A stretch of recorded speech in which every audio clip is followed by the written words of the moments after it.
आते हैं। हमारा टॉपिक जो है वो स्कोप ऑफ लॉ है। अगर आप LLB 5 years करते हैं, आप LLB शरिया लॉ करते हैं और या आप LLB एक्सटर्नल लॉ करके पाकिस्तान में आते हैं और अपना पाकिस्तान में करियर बनाना चाहते हैं, तो पहला आपके पास जो ऑप्शन अवेलेबल होता है जिसको आप अडॉप्ट करते हैं काम सीखने के लिए। अब आप जब लोअर कोर्ट्स की तरफ जाते हैं तो आपके पास वहां पर बेशुमार किस्म के केसेस अवेलेबल होते हैं। सिविल केसेस होते हैं, क्रिमिनल केसेस होते हैं और फैमिली केसेस होते हैं, जहां पर जिस डोमेन में मेनली प्रैक्टिस की जा रही है। तो जब आप नए वकील जाते हैं तो आपको कोशिश करनी चाहिए कि ये जो 3 फील्ड्स में काम हो रहा है, जो काम आपके सामने आएगा, जो केसेस आपको देखने को मिलेंगे, आपने इन तमाम केसेस से सीखना है। उसके बाद जब आप 2 साल की प्रैक्टिस पूरी कर लेते हैं, आपको लोअर कोर्ट के बाद हाई कोर्ट का लाइसेंस दिया जाता है। अब जैसे ही आपके हाथ में हाई कोर्ट का लाइसेंस आता है, आप as an advocate high court enrol होते हैं।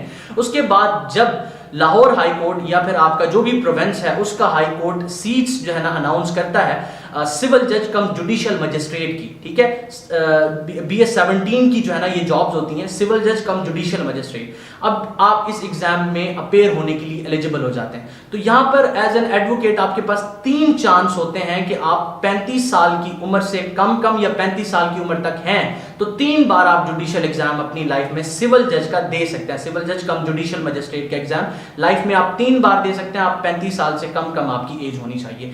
उसके बाद अगर आप सिविल जज फॉर एन एग्जांपल पहली अटेम्प्ट देते हैं, आप सिविल जज क्लियर नहीं कर पाते और उसके बाद